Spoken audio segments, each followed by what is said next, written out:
Flexibility, convenience, opportunity. Find your digital advantage in the Keeneland Digital Sales Ring. Backed by the most trusted name in thoroughbred sales. Visit KeenelandDigital.com to learn more.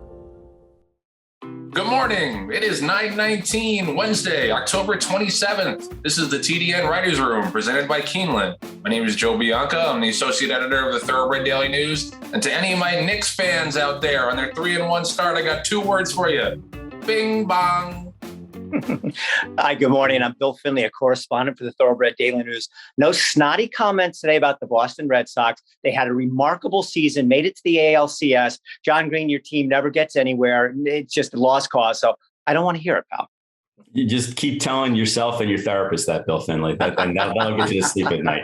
John Green, general manager of DJ Stable. And guys, you don't realize this, but this afternoon, after I'm done with the show, I have been asked to be a premier speaker for the North Dakota Veterinary Department.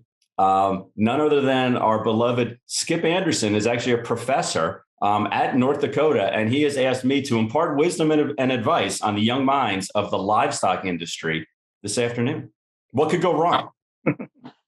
Congratulations. I thought you only got invited to Mr. Peanut conventions when you were in your Mr. Peanut conventions. You know, I do have to wear my monocle today. That was a pre-requirement. But you know, listen, with all sincerity, I mean, you know, we've all won, you know, big awards and given presentations and speeches and everything like that. I am so looking forward to this one this afternoon. There's going to be like 30 or 40 students and other professors from North Dakota who are going to be listening to the Zoom call. I'm giddy and I'm a little nervous, to be honest with you. Well, that's what this show is for, to loosen you up, to talk to the youth of tomorrow. God help them. Exactly.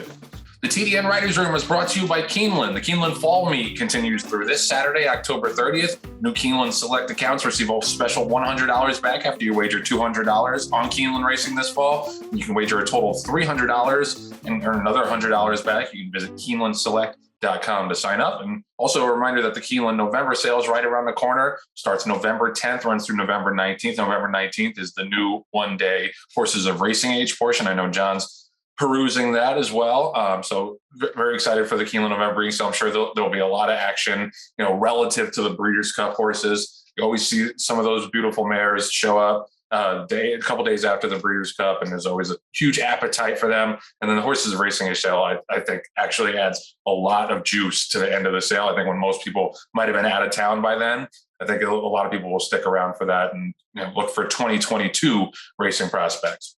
Yep. And Joe, the other thing it does is they used to have it set up where there was like a dozen to 20 horses of racing age at the end of each day. And now by making it one dedicated day, it makes it so much easier for trainers and owners to just focus on horses of racing age. I think it was a brilliant decision and a very strategic one by Keeneland. This is going to be kind of a light show. We have a little bit of a lull right now in terms of news and racing before the Breeders' Cup. And then, of course, the Breeders' Cup pre-entries come out later today. And then next week, we'll have all the fields and all the post positions. We'll do a huge Breeders' Cup show, possibly back in the studio. But today's going to be a little bit of a light show. But there was some news last week that this broke, I think earlier this week or last week, with friend of the show, John Chirwa in the Los Angeles Times. He got the information on what the Bob Baffert extra scrutiny and extra security is actually going to entail in the Breeders' Cup. So basically, there's going to be investigators assigned exclusively to Bob Baffert's barn who are going to monitor it on a 24-hour basis and be allowed to confiscate medications and ointments and review daily treatment and billing records. We don't know how many horses Baffert is going to enter in the Breeders' Cup thus far. So far, it looks like Medina Spirit, Private Mission, Corniche, Grace Adler, and Gamine, which is a pretty small number for Bob Baffert. Usually, he would have a lot more horses for the Breeders' Cup.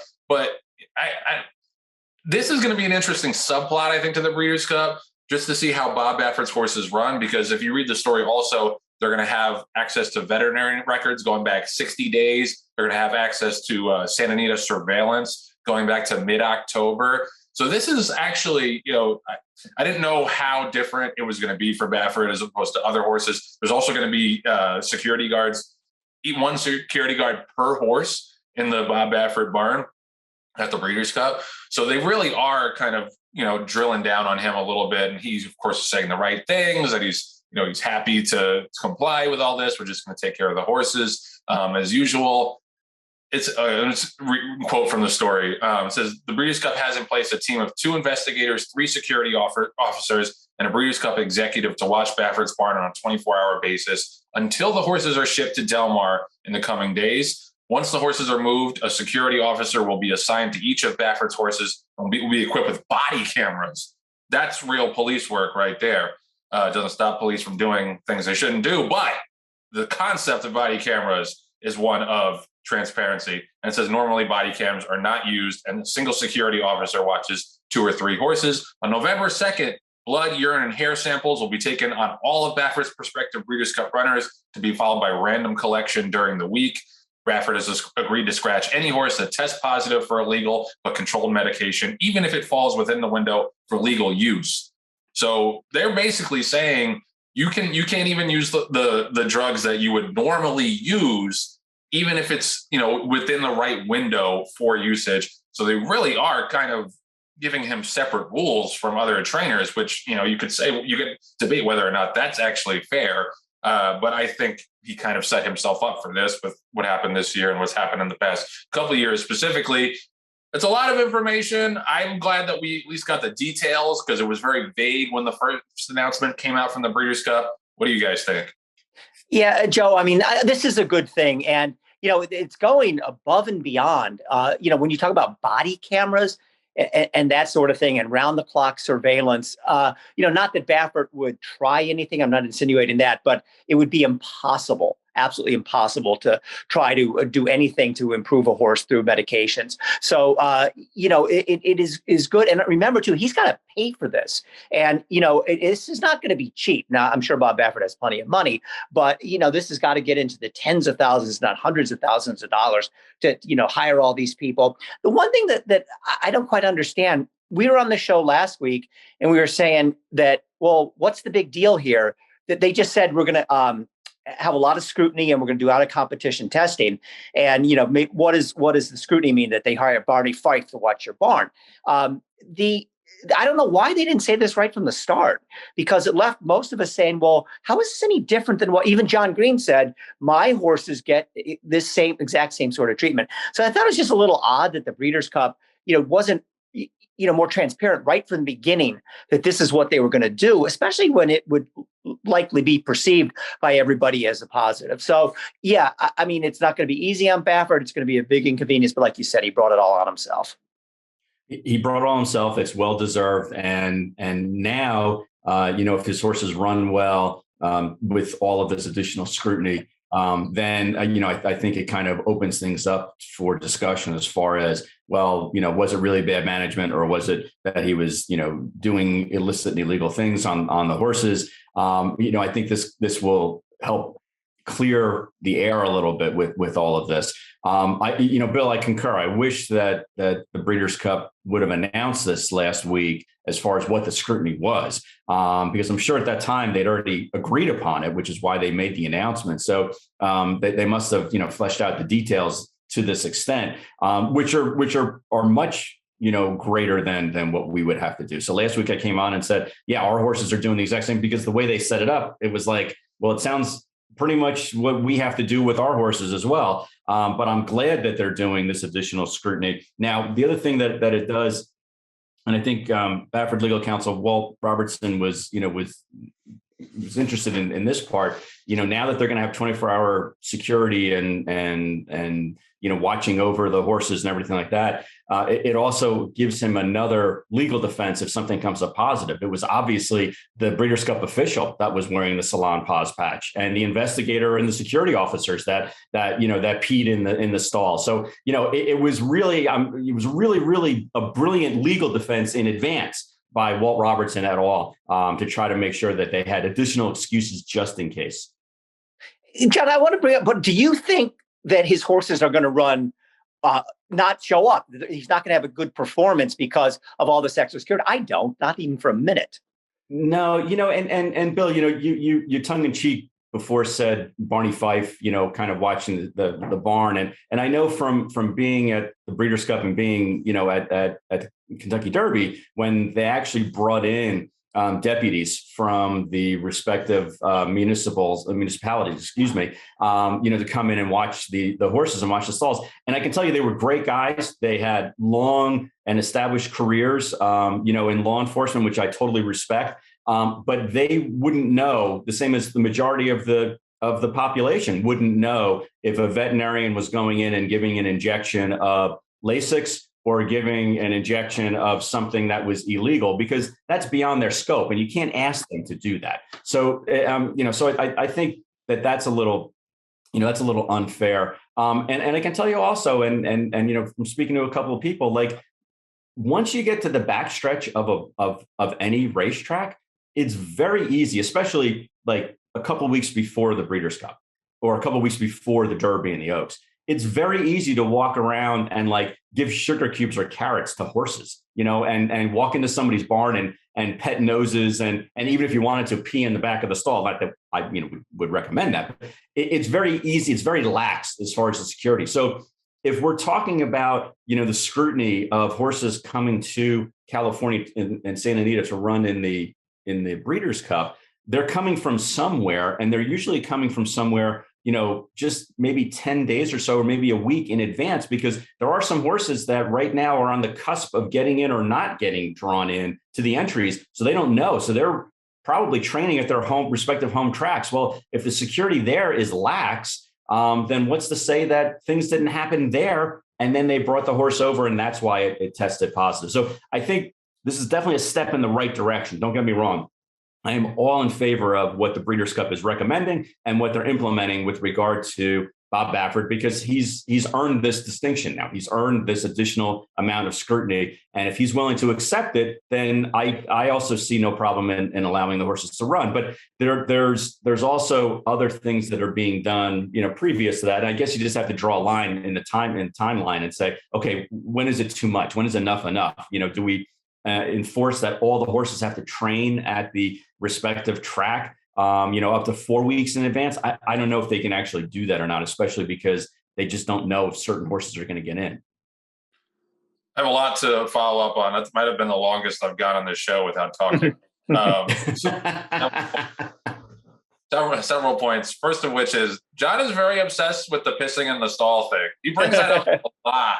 It's just, I don't understand it. There's bathrooms at every other barn. It boggles my mind. But anyway, go ahead. Sorry, Jeff. Yeah. So there's something there. I think the horses will probably run okay, because, when we were talking about the betamethasone positive and all, the lidocaine stuff and these, kind of barely over the threshold drug positives. I don't think any of us really thought that Medina Spirit won the Derby because of the betamethasone positive, or Gamine ran, Gamine tested positive when she ran like a pretty bad third in the Oaks. I don't think that, the stuff that they're testing for at least is, necessarily going to make the difference in the horse running first or running last. I think his horses will run basically on par, but it will be a big story if his horses do run up the track and Gamine stinks it up at 3 to 5 or something like that. That I think will be a huge, huge story. It'll be a small sample size, but I think it'll be a big enough sample size that you can draw at least a little bit of a conclusion from it. The other thing is, if his horses do run well, I think that this gives him kind of a defense in the NTRA situation, because he can turn around and say, I'm complying with all of this additional scrutiny that basically no trainer in the history of racing has ever had to deal with at the Breeders' Cup. And look, my horses still ran fine. What grounds do you have to say that, like, I'm, putting my horses in danger and putting the integrity of the sport on the line, just because of a couple of minor overages? Now, I don't know that I would necessarily agree with that, but, if they do run well and nobody tests positive, he doesn't have to scratch anybody, I think that gives them a little bit of a leg to stand on in the whole NTRA hearing process. And the other thing is, I think it is a significant outlay for him to be paying for all of this security and all of this surveillance. So maybe fewer billable hours for Craig Robertson. I think he could maybe shift some of those funds from Craig Robertson's coffers into paying for this, because God knows he's paid that guy a lot of money this year. to really just kind of delay NYRA's suspension. I think that's basically all that Craig Robertson accomplished. But yeah, so I mean, it's a good kind of proactive thing by the Breeders' Cup. They were put in a tough position with everything that's gone on this year. They couldn't not let his horses run. This is probably the best they could do. And I got to say, at least good on Bob Baffert for not making a stink about it, because that was one of the things that, really, I think pissed a lot of people off when the Dina Spirit thing first came out, was the constant whining about cancel culture and, all the excuses. At least this time he's saying, let's go. Let's do the damn thing. Let the horses run, let the chips fall where they may, and we're going to see how they do. Yep. And Joe, not to stick up for his poor owners, but I think that the bill will get passed across the table to the owners that are represented that own the horses. I don't think Bob Baffert is going to be out $1 out of this situation, because if the owners are willing to stick with Bob Baffert throughout all this, I'm sure they also, no pun intended, ponied up and say, yeah, we'll pay for this just to prove his innocence. I don't think BB is out one penny on this additional scrutiny. That's definitely possible. Just to transition here, there's another trainer that has been given some kind of relief and able to run. Yesterday, the Louisiana State Racing Commission unanimously passed a motion that owner and trainer Carl Broberg believes will allow him to race horses at the upcoming fairgrounds meet, despite an exclusion order imposed last month by that track's owner, Churchill Downs Incorporated. I know Bill has some thoughts on this, so I'm going to toss it to him, and then we can bounce ideas off of each other. Yeah, well, a little bit more about the story. If you remember, allegedly Broberg had a horse after a race who was lame, and Churchill said that, and this was at Churchill Downs, they had said that there was nobody there to care for the horse. It was just sort of left to its own devices. It became Broberg disputed this. It became a he said type of thing. But they did exclude him, and it would include all their racetracks. So of course, Churchill Downs owns the fairgrounds as well. What is interesting to me on this is that, we talk a lot about, and this has to go back to the Baffert, do racetracks, not racing commissions, racetracks have the right to exclude somebody on their own? And then it comes down to, are they privately owned? Are they state owned, et cetera? Maybe NYRA cannot, but Churchill can, et cetera. This is the first time I can recall a racing commission telling a racetrack, fairgrounds, that you can't exclude somebody. And I don't know if anybody wants to pursue this. I doubt they will, but I'm not sure that would hold up in court, because, the private property rights of racetracks have been pretty well established for the most part, that if, they could say, Joe Bianco, we don't like your beard, so therefore you're kicked out of fairgrounds. What? You don't like my beard? Well, who cares? We don't like your beard. That's all they need to say. So I don't really know, I don't know if, Broberg did something terrible or didn't do something terrible. That is really kind of uncertain. But now he can race at fairgrounds, which is a big deal for him. And it'll be interesting to see if Churchill will let him back into, he doesn't race as much at Churchill as he does at the fairgrounds, and maybe if he can come back there. But, I thought that was really the most interesting take on this. A racing commission, by and large, telling a racetrack, you cannot exclude somebody. It's up to us, and we're not excluding this guy. Yeah, it said Broberg pointed out to TDN that CDI did not want to hear his side of the story before issuing the multi-track ban.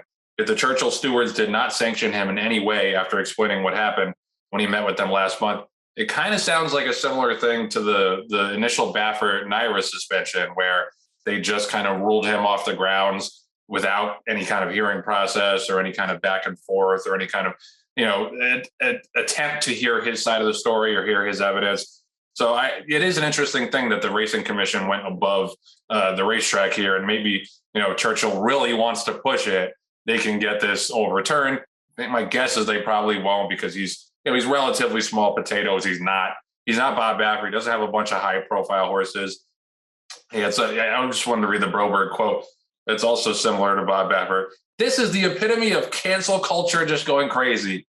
That's the bingo. That's the bingo card right there. The full bingo card is the guy who has all the excuses in the world. When he doesn't have any more excuses, goes to cancel culture, which has ceased to mean anything these days, because now it's just anybody who gets in trouble, usually like a rich white guy who gets in trouble and doesn't have an explanation or any kind of justification. This is cancel culture run amok. Anyway, he says, I can only try to help I can only try to hope and work to mend the relationship. I mean, obviously, I don't want to poke the bear. I want to be able to get along with everyone. Most racing secretaries love me with the way they get starts per stall. That part of the quote was interesting to me, because we talked about guys necessarily doing the right thing by the horses. I'm not saying that this was necessarily the case here, are given preferential treatment because they fill stalls and because they fill races. And obviously it's a kind of a trade-off, because you do not want to have short fields. You do not want to kick guys out that, fill races in an industry where you really do not have big field size, a lot of tracks that really struggle to fill races. So it's a tough, personal dilemma for racing secretaries. But I do think that is kind of giving the game away a little bit, that he's like, I don't want to ruffle any feathers because tracks love me because I have so many horses. And that is not great when you have trainers that have that much kind of outsized power simply because they have so many horses and simply because they fill races. I wonder what you guys think about that, and whether or not Karl Broberg did something bad or illicit in this instance. Whether or not you think that there are tracks across the country that are letting him get away with stuff that they shouldn't be because he's got a ton of horses and he fills races. Well, I don't know, Joe, if they're letting him get away with anything. I mean, I can't believe a track would know that he's cheating or doing something to totally break the rules and say, oh, who cares? We're going to look the other way. But your point is well taken. A lot of these large outfits, are treated differently. I mean, the guy with 3 horses should be treated exactly the same as a guy with 150 horses. But we all know that that's not the case. So, I mean, I hope that they don't look the other way if, in fact, they see something. And at least in this sense, it wasn't the racing secretary at Churchill who did this, but it was the management there. And I know he doesn't run a ton at Churchill, runs more at the fairgrounds, but they decided to treat him apparently like anybody else. So, I hope there's not a double standard out there. Oh, I think there's definitely a double standard out there for certain racetracks, especially. And we can, point to local ones like we've talked about it, like Delaware and Parks, and even Monmouth and even Mountaineer Park, where there are trainers and there are outfits that are above reproach because they enter horses and they run horses, a number of times every day. They fill stalls, but more importantly, they fill races. And there's no question in my mind that that's the case. That's why I was actually glad to see this jurisdiction stand up and say, you know what, we're not going to accept this. Now, I really think that the crime committed by the quote unquote crime committed by Karl Broberg, his sin was probably a better word, wasn't, that there was a horse that was 3-legged lame and on the edge of death and there was nobody watching out for it. I really don't think that was the case based on the information that I've heard. I think his sin was that he's a very outspoken guy. And he's a very brash guy, not only in person, but also in social media. And I mean, right down to he's got his silks actually say first for sale on the back. And that just rubs a lot of people the wrong way. You can't imagine how many people are rolling their eyes in blue blood Kentucky. Oh my God, this guy is so terrible for the industry. And he's so embarrassing. Look, he's so uncouth. He's got for sale on his claiming horses, on his silks because he's a claiming outfit. You know what? The claiming outfits are the ones that make races go and make the card go. So you can't thumb your nose at people like that. But I think that, Karl's big sin was that he's so outspoken about the way that he does things that as soon as the racetrack had the opportunity to kind of nail him on something, even if his post-race protocol was the same as the majority of the trainers that are, on that backstretch, it didn't matter. They were going to nail him to the wall because they had an opportunity to do so. Yeah, that's always funny to me when people get upset about that. The horses are literally for sale. Yeah, claiming horses that is how the game works. So right. Yeah, I think he kind of says the quiet part out loud in a lot of ways in that stuff. And people, they like to dress it up and make things seem a little more dignified than they are sometimes in racing. So yeah, I definitely believe that that's part of it, and that's why Karl Broberg gets a lot of heat. But I think there is that other side of it where he's saying basically, they love me because I put so many horses into the entry box. maybe he's getting away with some stuff that he shouldn't be. I don't know for a fact, but I suspect that if not him, there are trainers like that across the country that get that kind of preferential treatment. TDN Writers Room was brought to you by Keeneland. We still get to enjoy a few more days of racing at Keeneland as closing weekend approaches with the Grade 3 Rubicon Valley View Stakes on Friday and the Grade 2 Hagyard Fayette Stakes. I think that's going to be Code of Honor's final start. We might talk about him in a little bit on Saturday, so be sure to tune into that. And as I said, the Keeneland November sale quickly approaching. Book 1 is Wednesday, November 10th. Sale continues through the 19th. A few supplements to Book 1 and the horses of racing age portion of the sale were announced last week, including AZ Warrior, who's a Grade 1 winning daughter of Bernardini. She's in foal to Uncle Mo, already the dam of Irish Stakes winner Key to My Heart. Jazz Tune, who's the dam of Claiborne Breeders' Futurity winner Rattle and Roll. And Look Me Over, who's a half-sister to Grade 1 American Pharaoh winner Corniche. And also, it's Ted Bassett's 100th birthday. Ted Bassett is a Keeneland institution, so happy birthday, Ted Bassett. We'll be right back after this message from Keeneland.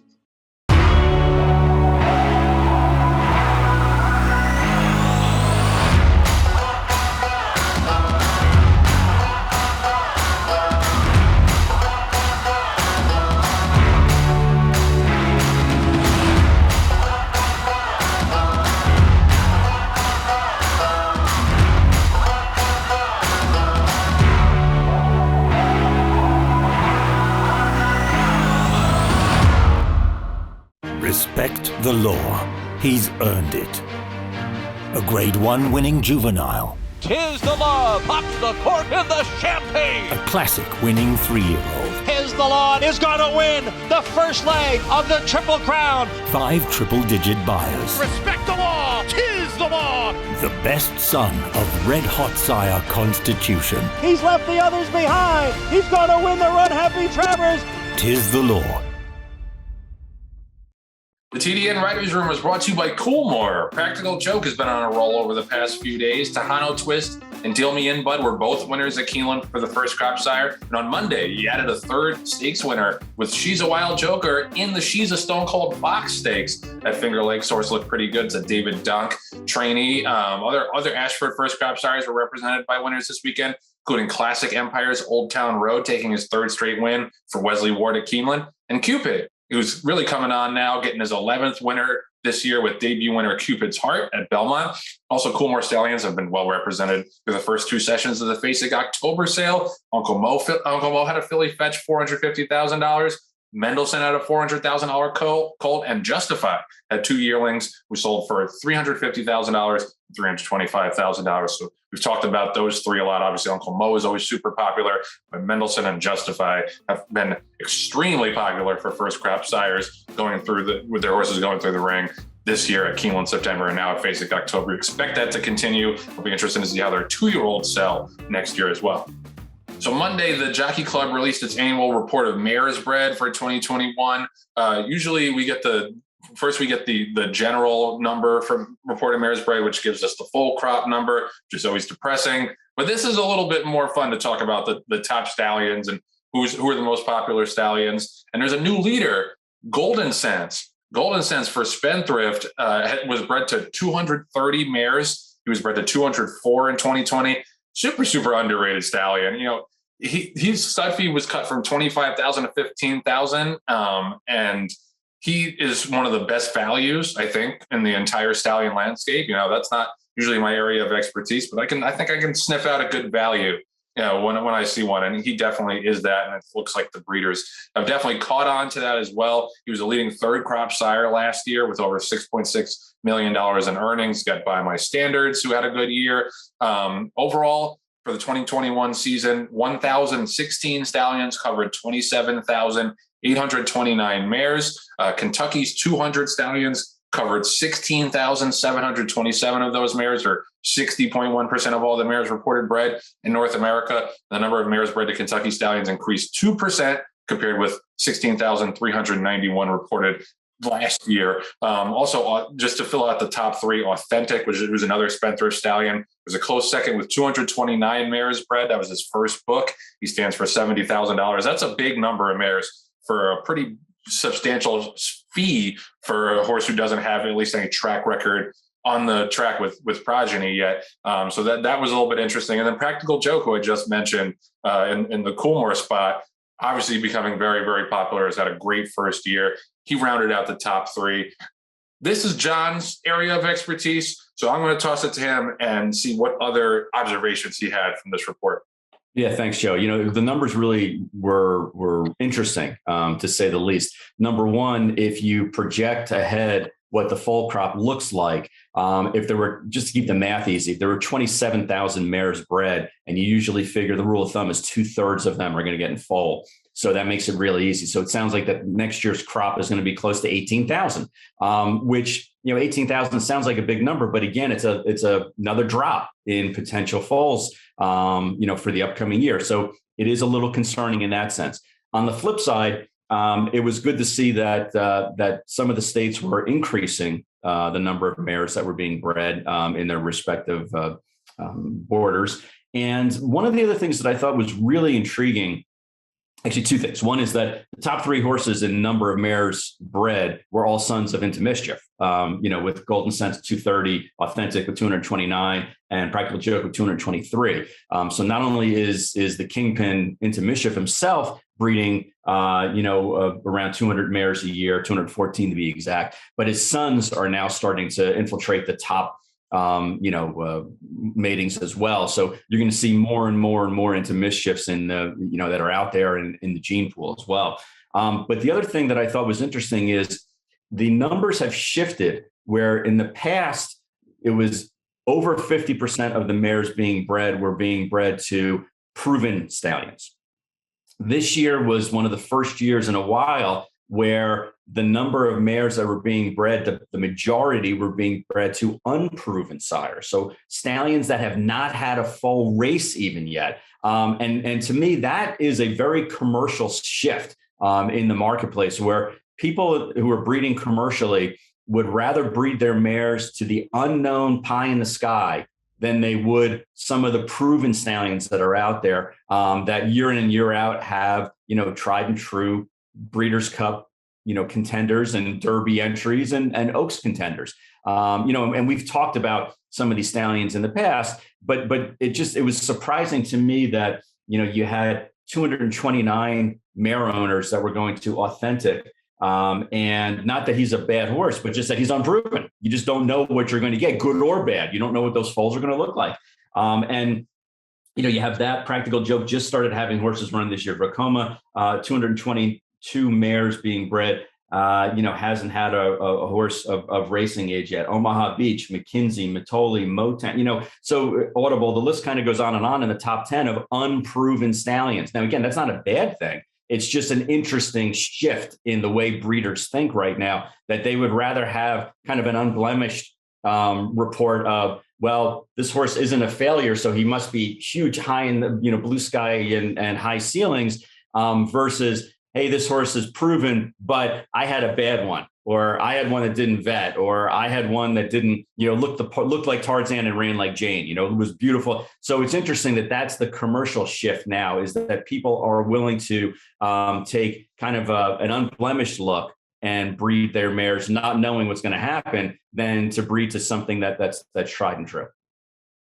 Yeah, I mean, that's definitely an interesting trend. And, I guess people are just trying to get in on the ground floor. Also, Spendthrift, we talked about this before with the Share the Upside program, and they have special incentives for people to breed to their stallions early on. That could, play a factor in this. Well, because Vacoma, who you mentioned, stands at Spendthrift as well, and he was 4th on the list. Yeah, I mean, obviously I don't have any horses to breed. I think, Golden Sense makes a lot of sense because of the reduced stud fee, because he has so many runners. When you're talking about paying $70,000 for Authentic, yeah, he's a son of Into Mischief. Yeah, he was horse of the year, but I don't know that you can necessarily project that that's great value at this point. I would wait a couple of years at least before I bred the stallions at that level. Nevertheless, there was a couple other notable horses. How about McLean's Music, who went from 57 mares in 2020 all the way into the top 10 this year, and he's 5th place with 221 mares bred. That's a huge jump. And I got to think Jackie's Warrior has a lot to do with that. A lot to do with it. And they doubled the stud fee, Joe. They doubled the stud fee this year. So it definitely showed. And that's the the interesting part of the business. I didn't mean to interrupt you, but that's the interesting part of the business is how fickle the market is. What was last year's taboo horse is now this year's top horse. And that's why the breeding game is so hard to figure, because you're breeding your mare. Let's say that you make a decision to breed your mare in 2022. Okay, that mare is not going to foal until 2023, and you're probably not going to sell that horse until 2024. So you're trying to project, you're trying to be Kreskin and project what's going to be the marketplace in 2 years going forward. I think that's part of the reason why people are willing to breed to first year stallions, because the bloom isn't off the rose yet. There's still an unknown out there, and it's still worth breeding. But some of these horses, I personally love seeing a McLean's Music jump up in stud fee and in popularity, because he throws solid horses. Golden Sense is the same way. Honor Code, who we sponsored the naming contest with, he's another undervalued. Looking at Lucky, I mean, there are a dozen to 15 horses in my estimation that are in that $10,000 to $20,000 range that are tremendous value out there for a lot of these breeders. And it's just a matter of making the conscious decision of, am I going to breed commercially, or am I going to breed genetically and to race and try to help my mare, have a big horse, and then I can go on the more commercial route. And it's an argument that goes back and forth. But this year in particular, it looks like that people are going more and more commercial and unproven.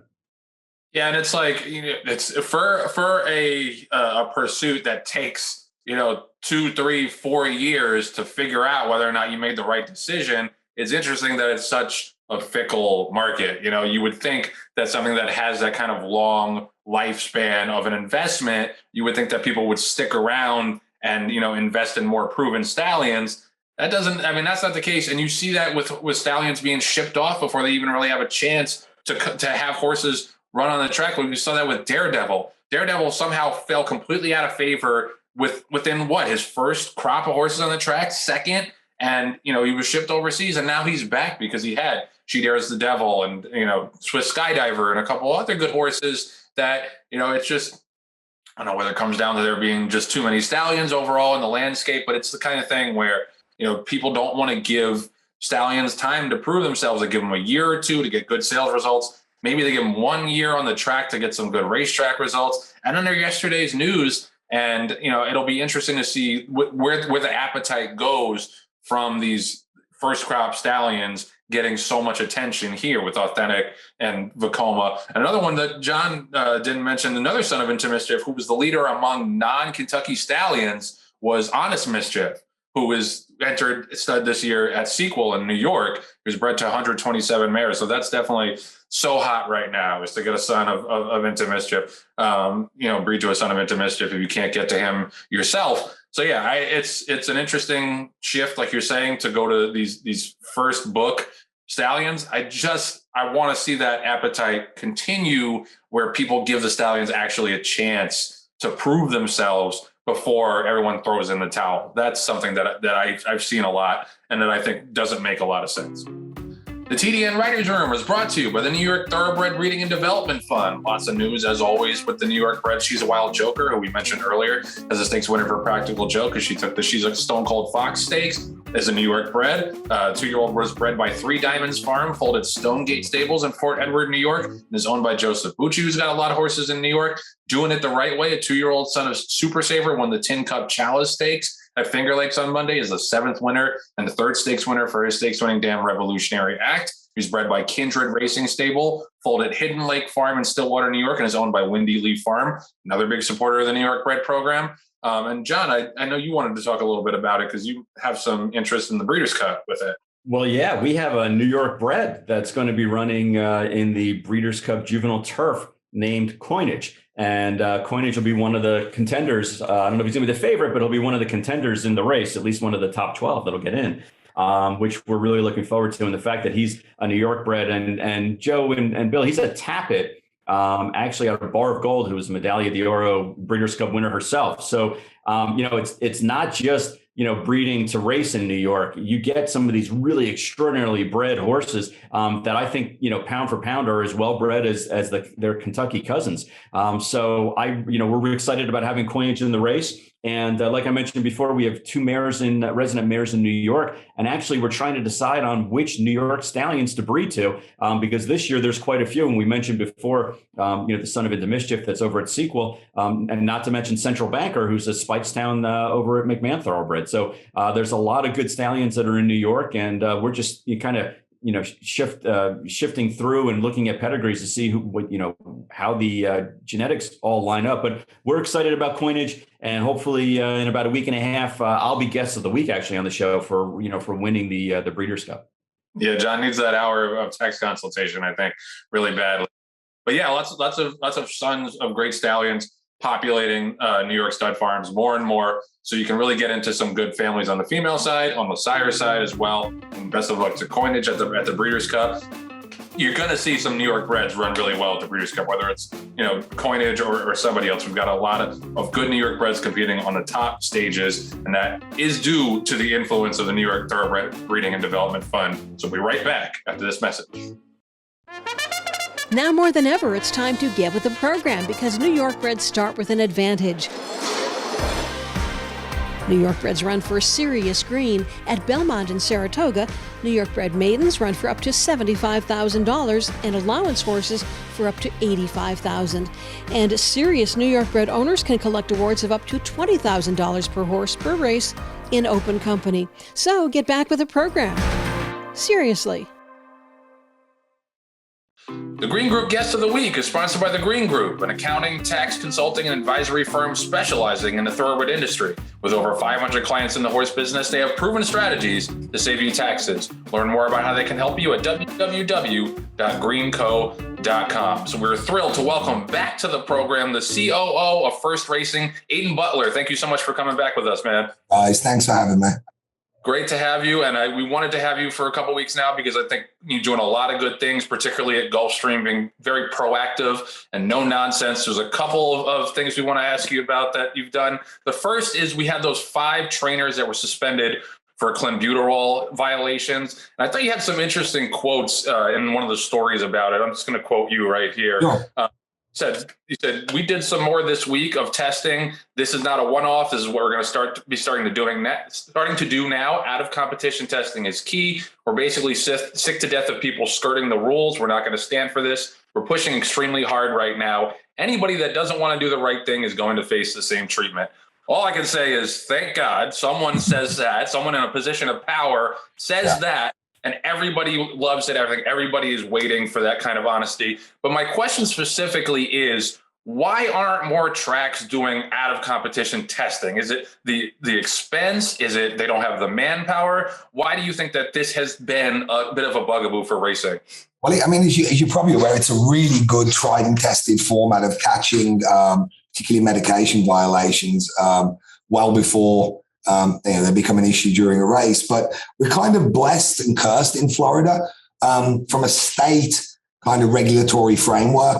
We're a little bit left in the dark on certain things. The state only steps in certain areas. Just giving 2 other examples, the commissions in both California and Maryland do almost all of that themselves. In Florida, there's not a great deal of out of competition testing done. So I felt rather than waiting for HISA eventually to kick in, rather than waiting, for the state, even with our help, trying to look at different ways of doing this, I figured while we've got these kind of rules that we can implement ourselves more from a house rule basis, we should start to use them. Didn't expect, pretty disappointed in the amount that came back from the first, and these are randomized, so came back, was pretty disappointed. Like I will tell you, and again, I think everyone would love me to give the winners and the losers in this game, but that's not our job. We've done a bunch more testing since and have had a completely 0 positive rate. So that's something to be quite positive about. No pun intended, but bro, like most people who know me know I'm not everybody's cup of tea because I'm a little bit blunt. I do run out of words eventually to kind of spin things. And when I gave that quote, I feel just as strongly now as I did then. I am sick to death of people not doing it the right way. We've got enough problems in the game. Issues that we're all very, very well aware of as being racing people and working in the industry. And so the silly things like this that are people either not paying attention or really not giving a crap, just to be blunt again. Ain't going to stand for it. So we're going to keep pushing. But again, a little bit of positivity coming out of the back because we've continued to do testing, and since we've had no issues. So that's great news. And just to say, that's why we love you. I love you. That's why we love you. I left California with a lot more friends than I got now, put it that way. Okay, go ahead. Yeah, Aiden, thanks for joining us. Kind of staying on a similar subject. There was another kind of messy situation at Gulfstream with this jockey Carlos Lugo. Yeah, got a 30-day suspension for not persevering with the horse in what was a very obvious betting coup. Have we heard? Now the trainer's never been, best of my knowledge, been reprimanded or dealt with. Have we heard the last of this? You haven't heard the last. I'll put it this way: you haven't heard the last of anybody caught messing around. You haven't heard the last of me basically reacting like I did. This one was great. It was handled by the stewards, but we obviously went to the stewards. My background, as you all know, is I was a bookie. So reading races was kind of my shtick. So anyone who is so blatant, first of all, how stupid can you be? All of us see it. Second of all, maybe, in the past, things were maybe a little laxer. They bloody ain't now. So, if people want to keep trying it, great, but it's going to get gradually worse and worse. And if people start to skirt it that much, they are absolutely not going to be welcome at any track I have anything to do with. So it's again, it's one of those really disappointing things that people think they can try and get away with that stuff. But I can assure you that you haven't heard the last of any of this stuff. We're going to keep pushing pretty hard on all of it. That's great. And I think you're making the right kind of enemies. You're talking about how you don't have that many friends. I think you're making the right kind of enemies in racing. I used to get Christmas cards, though. I think it's going to be a bust this year. I think you might have to put out a poll for me, try and get We'll get one from the Writers Room. I some support. We'll send you a family photo of me, Bill, and John from the Writers Room.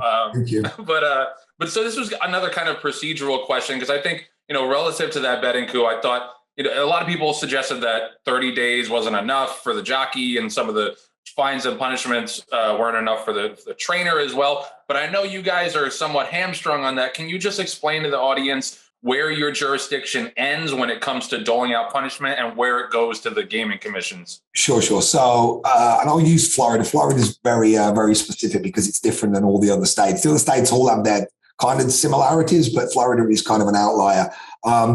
What we've done is, without having the ability to use the state to come and step in on these issues and kind of push a little bit harder, or even put rules forth that that would deal with this. The Clenbuterol rule, every other state's got one.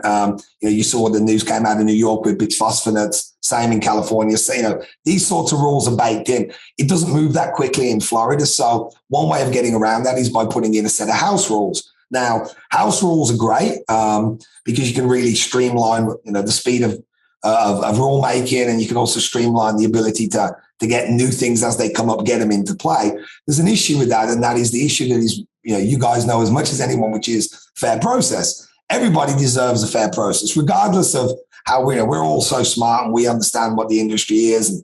And when somebody's not trying on a horse, it doesn't need a panel of experts, but there still needs to be a fair process. Now, we are in the process of completely redoing the house rules, making sure that the process does take into account people who have issues if they want to use the Clenbuterol issue, if they want to, challenge it if they don't believe it was the case. Now, I'll just be a little inside baseball. When a few people, let's say, tried to argue that they didn't think that they had the testing, they wanted to go to more of an argument about protocol of how the hair samples were collected, what was done.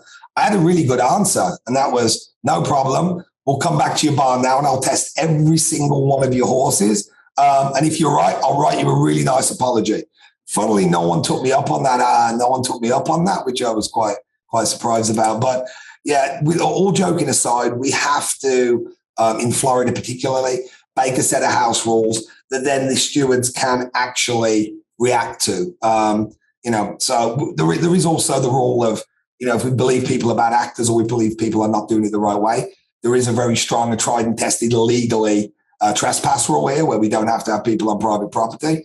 But I don't think that does, going to that extent doesn't do anyone any good. If people are skirting the rules, and or if we're making mistakes, and or if we ever do anything wrong, there needs to be a process. So I'm a big believer in due process and fair process. But in this case, it was I kind of had enough, and if somebody wanted to challenge, that was fine. But I had a solution to that also. Aiden, switching gears a little bit and on to a more positive subject. Love positivity. Yeah. Is that the show? Yeah. I imagine that you guys are thrilled with the results of the Tapeta surface, the way it's been accepted by horsemen, the way the racing has been formful, the way it is fulfilling the desire to give the turf course a break. Just give us your take on that. So I give a lot of credit to the guys on the ground, Billy Badgett, Mike Lakeow, the track crew, and then obviously the guys and Joan from Tapeta. It went extremely well. When we put it in, there were a few little snafus, almost all of them created by the pandemic and, supply. And as we're all seeing online, the supply chain across the world is pretty snafu'd, or it isn't a snafu, depending which way you look at it. So we started, going through the motions quite a while ago. Billy Badgett, who I'm sure you guys all know, was a big fan of pushing this. We had a bunch of criticism earlier, giving a bunch of interviews on this, and a lot of people didn't really see the point of it or didn't see the need to it, but we marched on anyway. And Bill, what you've said is absolutely correct, right? The betting has been really good. We've made some adjustments. It seems you can't get enough water on these things, especially in this climate. Early on, horses weren't closing. It seemed like the front runners had it locked down. That is not the case now. We're getting all sorts of different kind of, closers, early speed. So it's exciting to see that the service is doing what it said on the tin. And I think, I'm happy on a bunch of levels with it, but I'm happy, I think, that it shows there is a service, especially the newer ones. I mean, not to forget, we do have a Tapeta service at Golden Gate, and we've run that thing for about a decade now. So older set of technology still, really earned its stripes from lasting this long. But the new stuff really is reacting well. And again, I think it's not just a benefit now, but even when the grass comes back, I think there can be a really good series of synthetic Tapeta races that we can write. And I've been going back and forth with Billy and Mike Lakeow, who's the director of racing out at Gulfstream, to come up with some really novel and interesting types of racing. I don't want it to be when the championship meet starts.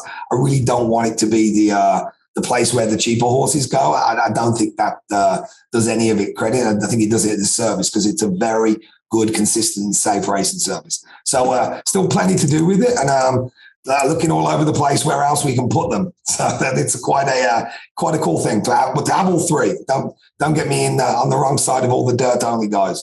Is there a possibility that a Tapeta course will be put in at any other first racing tracks? I would think the best candidate for it would be Laurel. Yeah, so I think we're going through, and Laurel's a difficult one because there was so much at stake and such a big project plan between the two tracks. But in the last conversation, I think everybody is quite excited at the process of having the three services at Laurel. It's in a winterized climate, you really need something, because it's dirt racing's tough enough at the moment without having just sloppy tracks and no turf. So I really think we should be able to get one in at Laurel, and the next logical conversation would be Santa Anita. Difficult one at Santa Anita just because of the configuration, but this is no guarantees, but we are in fairly advanced conversations and looking to try and get a synthetic on the training surface there, which I think is great for, and again, no promises, so don't string me up, but we do have a hell of a lot of traffic there. There's about 1,800, 1,900 horses rolling around Santa Anita. That's a lot of traffic on a single dirt track. The California way of training is to get them out and work them a lot more than other places. In other jurisdictions, they run them a lot more than they work them. So I think having that opportunity to have a synthetic track is amazing for the turf horses. And you guys have seen, I'll put in the new chute there to give us the 6 and the 6.5. And then we managed to just get the downhill track back, that downhill turf course back. So really, from a turf perspective, we got some really cool moves going on out there. And I think hopefully the icing on the cake would be to try and get a synthetic in at least on the training track. Gotcha. I want to ask about Santa Anita in a second, but I had a quick follow. on the Gulfstream Tapeta, because you said something interesting about not wanting it to just be a home for the cheap horses. I've heard you guys talk in the past about moving certain races from turf to synthetic, and then maybe certain races from dirt to synthetic. Yeah. Do you have any formulations or any ideas about how you might figure that out? Is it determined on field size, quality? What do you think? Yeah, I mean, I think I'm just going to be, I'll give you the kind of the high level. We've really got to start to protect the turf a little more at Gulfstream Park. I mean, no one on our side disagrees with that. It's not like there's some random turf guy saying, this mud dust combo that looks green is a good turf course. So we've all been a bit critical of ourselves. But with Calder going away and with the want to run so many days of racing, we were left with very few options. So we've got the synthetic. I don't know to what extent we will be carding synthetic races that would ordinarily have had a great home on the turf or the particularly on the dirt. But I do think there is, once the thing gets rolling, I do think there's going to be maybe some decent series, maybe some lower level stakes on there we can do, and even try and take horses that were, I'm using the air quotes, turf specialists, and make them synthetic specialists. It's a home for a lot of these horses year round, or at least a big portion of the year. So it's not a bad thing, but we still, the first thing we had to do, Joe, was get the track consistent and get it, so we're extremely comfortable with how it's performing. I think we've done that. We're still learning stuff, and the crew out there are learning day by day, but we're really quite happy, as Bill pointed out, that it's performing as it should.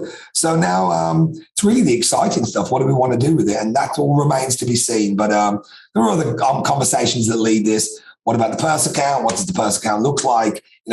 If you're really running a side-by-side comparison, synthetic to turf, I still think the turf's going to out-handle it quite a bit. But there are margins there you can play with, and I think it's. I don't want it. The only way I can describe it, as I've already said, I just don't want it being this like, they're on the Tapeta. It's a cheap service. Certain horses handle it better. There's always an in between, right? You got two polar opposites of turf and dirt, and there are certain horses that just react well to it. I've been speaking to Billy Badgett a bunch, and certain horses that weren't really rock stars anywhere have started to come into their own. So it's a cool thing.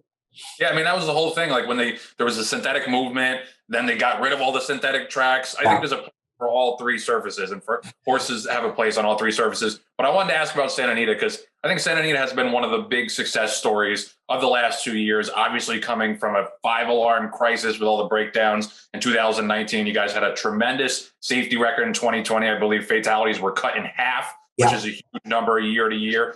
I've seen you guys do a lot of reforms. I've seen you institute a lot of training and veterinary reforms. But what do you think? What would you attribute this, decrease in breakdowns specifically to? Like, what are the things that you think are working the best? Yes, so it's. I mean, just for clarification's sake, if you look at the racing numbers, which is really the only fair metric, if you're going to go, apples to apples across the country, because as you're aware, most racing jurisdictions never list what goes on in training. Because training and or other, as we call it, which can be accidents that happen in the barn area, random, freaks of nature that can go on, or acts of God, as we call them. But I really, I'll put it down to a change in a little bit of shift in culture. I think everybody out there had such fear from all the way from, the management all the way down to the guys and gals who work on the backside, that we would no longer have a racetrack. And in doing so, no longer have a place to work out of in some cases, and or worry about what that would mean to the rest of the industry. That it really shook everybody up. I've had a few crosswords, let's say, with trainers in different jurisdictions about how they thought that we overreacted in California and what we did and didn't do. Well, A, the numbers kind of speak for themselves, and B, there's nothing like a local news helicopter hovering over the track every time you have a horse pull up. So that was the reality out there. So what I think that did is that maybe allowed us to push a little harder than we normally would have been able to.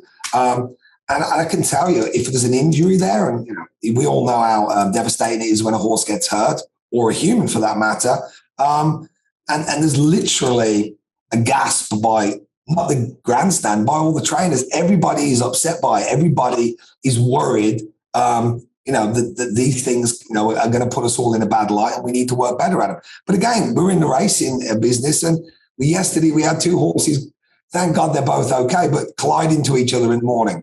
Random thing, but you're never going to get around that. You have that many animals doing what they do and working and training and being in close proximity to each other. You're going to have a few issues. But if you had to sum it up, what it was a combination. The horsemen did their part, the track did their part. The industry as a whole, the California industry as a whole, took it extremely seriously and realized that if we didn't do something, we were gonna be in a little bit of trouble out there. So I think, fingers crossed, everybody's still in the same mindset. But nothing's perfect. There are issues all the time, and we just kind of keep fine tuning them.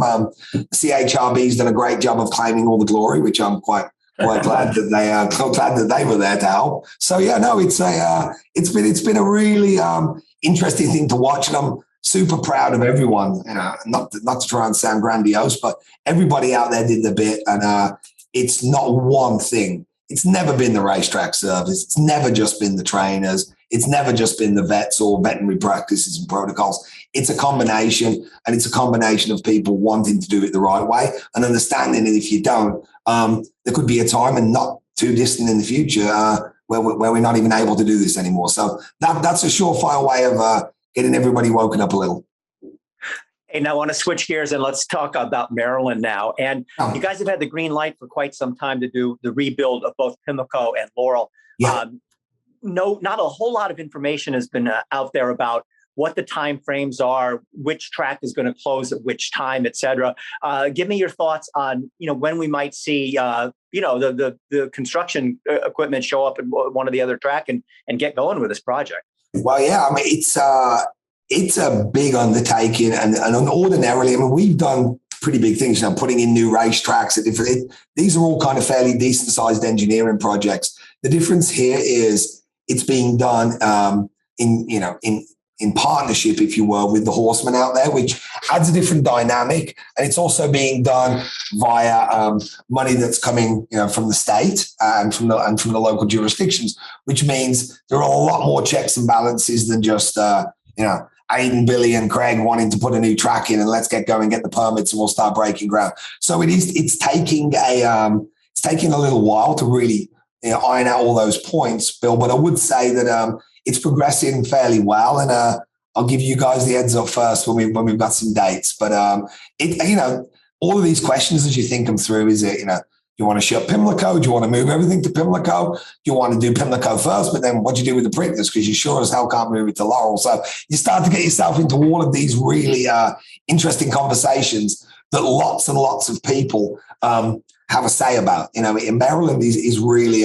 we've got a great relationship with stakeholders out there, but it means you do have to be extremely careful, and it's not easy doing it inside the company. So it's a little more difficult doing it with a bigger group, but we're making great strides. And I think the end result, and I'll give Craig Fravel, he don't get enough credit. I'll give him credit for this. He's been out there a bunch, and he's been working extremely closely with Maryland Stadium Authority, with the commission, with the horsemen, and with all the different stakeholders that have an interest to get this done the right way. So hats off to him. I've been flying around getting myself into fights with people, it seems. He's been doing some real work. Yeah, I mean, that is God's work at this point. And last question for me, because you mentioned HISA before. You mentioned not wanting to wait around for HISA when it comes to some of this drug stuff. We've seen some of the lawsuits that are attempting to stop it or delay it. We kind of just are speculating on whether or not it's going to be instated at its scheduled time, which is next July. What's your sense from the upper levels of the industry as to whether or not this thing is going to be instated on time, and whether or not it's going to realistically reform the sport in a relatively reasonable amount of time? So if I can go the other way around with those two questions. So I've been, early on when this was first bandied around as an idea, there was a lot of questions about, is it even feasible? How do you implement something like this? But then just look, if HISA works as it's intended, I think it's going to be a really good thing to get a singular set of uniform rules, particularly around medication. We've just got to do better as an industry. Now, that said, the big sticker is it works, and we're all big supporters. How this thing is going to be funded, what it's going to, and a little bit, I kind of smile to myself. Some of our tracks, we will spend a fortune with, extra veterinary care, extra process, eyes on the track, the best of this, the best of that. And so we're kind of already on that route. So it wouldn't be such a big sea change for us to institute, even if it was the equivalent of, international standards. We're kind of close to that anyway, and that is our intent. But there's a lot of smaller tracks that are going to get a little bit in trouble here. I'm not sure how they're going to keep up unless we can come up with a novel or really fair concept for funding a lot of these things. But yeah, in California, it's very expensive the industry funds the CHRB. It's a very expensive undertaking to have that many checks and balances on an industry. And that's one of the bigger racetracks in the country. So I'm hoping that they can come up with a funding mechanism, or at least a sensible way of getting this thing funded, so we don't throw the baby out with the bathwater and end up with far less racing. But as a concept, I think it's an extremely smart thing to try and do, to try and get a singular set of rules. Just fingers crossed we can pull it off. Hey, Aidan, thank you so much for coming on. We really appreciate it. I'm going to wear an Aiden Butler #1 fan shirt. What you're doing out there. Don't wear it yet, because I'm definitely going to need it in about 6 months if you know what I'm up to. So you're going to be the last man standing. Me, you, and a couple of guys in MAGA hats I can get to stand with me stuff. You're fighting the good fight, and we sorely need it, man. We appreciate it. The Green Group Guest of the Week is sponsored by The Green Group, an accounting, tax, consulting, and advisory firm specializing in the thoroughbred industry. As this week's Green Group Guest of the Week, Aiden Butler will receive a free 1-hour tax consultation. Learn more at greenco.com. We'll be right back after this message from The Green Group. Why do the most successful owners, breeders, and horsemen select the Green Group as their tax advisor? We simply save them money and know how to make them more successful. Over the past 40 years, founder Leonard Green has owned and bred some of the best racehorses in the history of the sport. His in-depth, hands-on industry knowledge, combined with cutting-edge tax-saving strategies, has produced positive results for his clientele and has made the Green Group the top-rated accounting and tax firm in the business. For a confidential and complimentary consultation, contact us at 732-634-5100 or visit our website at www.greenco.com. The Green Group, proven strategies to save you taxes. All the thrills. Fraction of the bills. Experience the power of the partnership. Change your life, make new friends, and compete at the highest level of thoroughbred racing. West Point Thoroughbreds, the gold standard in racing partnerships. Visit westpointtb.com. The TDN Writers Room is brought to you by West Point Thoroughbreds. Owning potential future superstars like Flightline is attainable with a racing partnership with West Point Thoroughbreds. Partnerships enable you to spread your ownership across several horses for less than it costs to own one horse alone. This increases your racetrack action and your chances for a big horse. Learn more about why West Point Thoroughbreds is the gold standard in racing partnerships at westpointtb.com.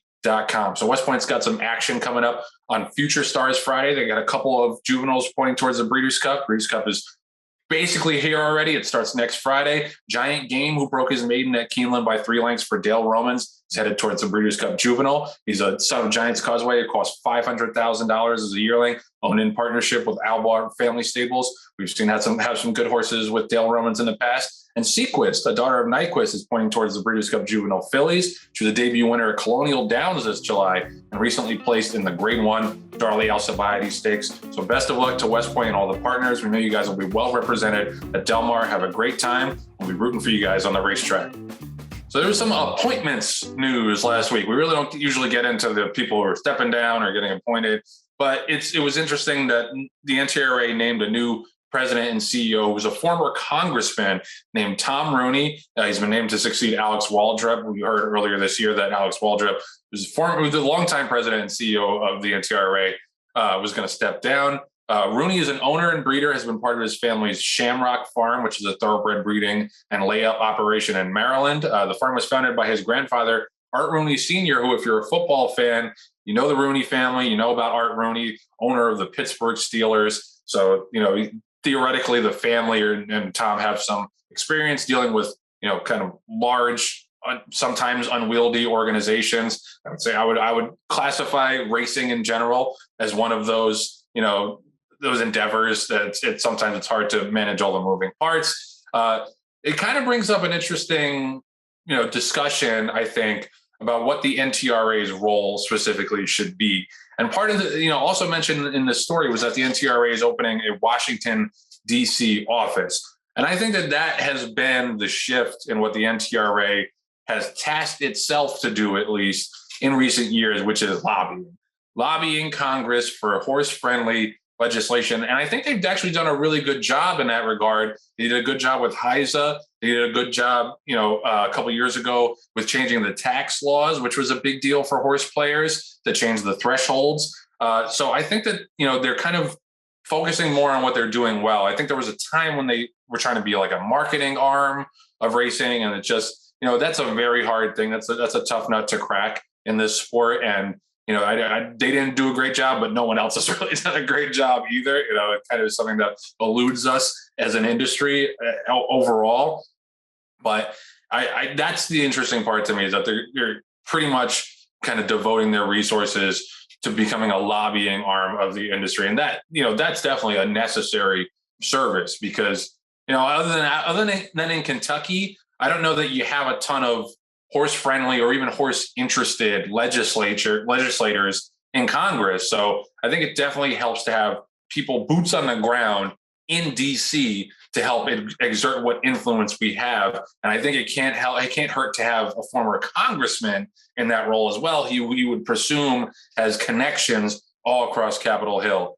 Bill, what do you think? Yeah, I mean, totally. I'm on the same page with you, Joe. The Rooney family goes back through football and racing for decades. A very famous family.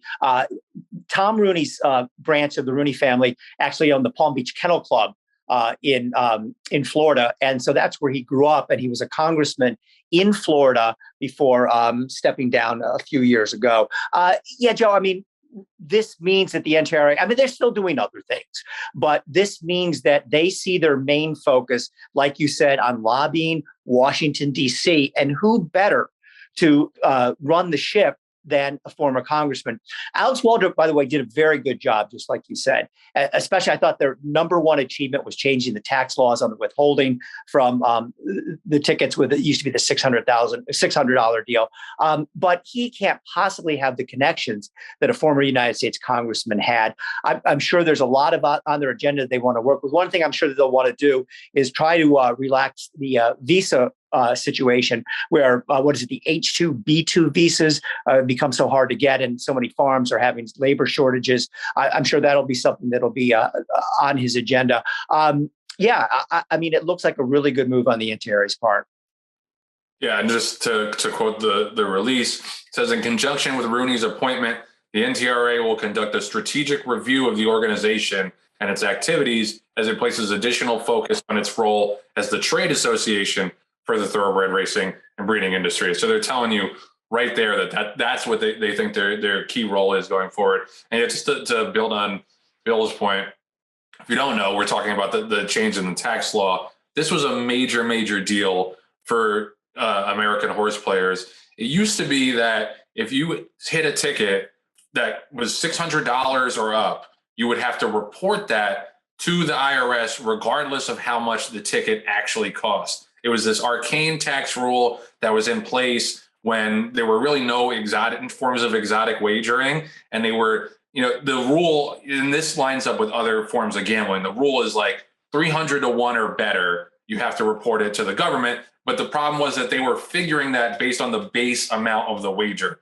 which was a lot of times 50 cents or $1. And they weren't figuring it based on the total cost of the ticket. So that was the issue, is that you could play a 50-cent pick 5 and it cost you $1,000 because you have 2,000 combinations. If it hit and paid $600, you had to report that to the government, even though you lost $400, because the government was looking at it as a 50-cent ticket rather than a $1,000 ticket. Same thing. There was a $5,000 withholding threshold, or if you hit anything for $5,000 or up, they automatically took 25% out, regardless of what the ticket cost. It was about the base amount. So that was a huge deal. And that was not easy because they had to explain basically to the tax regulators what was happening. And a lot of people from the thoroughbred industry chimed in as well. A lot of horse players. I wrote comments on it. But that was something that was not necessarily an automatic common sense thing for it to be changed in the tax law. That took a lot of work and a lot of education from the NTRA. So I think they really have done a good job in that way. And Bill mentioned the H-2B visas as well. I think that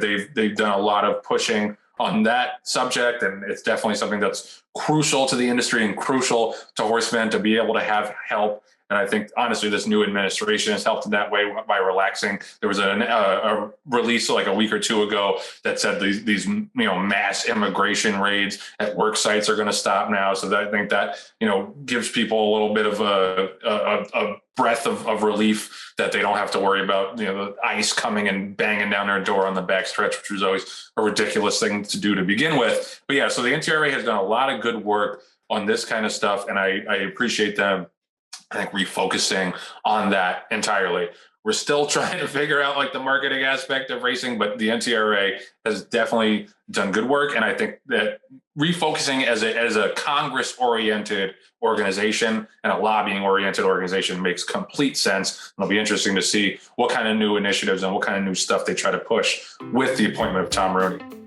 The TDN Writers Room is brought to you by Legacy Bloodstock. If you think that 50 years combined experience in the horse business could benefit your program, give Tommy or Wendy a call. They personally advise on each horse as if they were their own. Legacy is currently selling at the Racing Tipton October sale. They'll be at Barn 22 through Thursday, so be sure to stop by. They'll also be on site next month at the Racing Tipton and Keeneland November breeding stock sale, so best of luck to them in this busy season. And Legacy will be represented in the Breeders' Cup by Ain't Easy in the juvenile fillies. Daughter of Into Mischief was a $400,000 Legacy grad last year at last year's Keeneland September sale. As we remember, was a very impressive winner of the Chandelier Stakes at Santa Anita. So best of luck to Ain't Easy and her connections, and to everyone at Legacy in getting through this sale season. We'll be right back after this message from Legacy Bloodstock.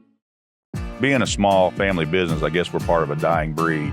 We're really grateful for the people that entrust us. We know it's a huge responsibility. We're always with your horse every step of the way. When it comes to being at the sales ground, showing your horses, we are with your horse. Just driving up and down the road every day, there's not a time that I don't look out and feel a responsibility to the sport, the animal, the people that come to invest in the game. I want to see as many people enjoy this sport as they possibly can, because we do have the most beautiful sport in the world. All right, so that's going to do it for this week's edition of the TDN Writers Room, presented by Keeneland. A reminder, there's still a couple days left in the Keeneland Fall Meet. It runs through Saturday, and we got the Keeneland November sale starting November 10th. I want to thank Bill Finley, John Green, our Green Group guest of the week, Aiden Butler, our producer, Patty Wolf, our associate producer, Katie Petruniak, and our editors, Anthony LaRocca, Aaliyah LaRocca, and Nathan Wilkinson. Thank you so much for watching. See you next week.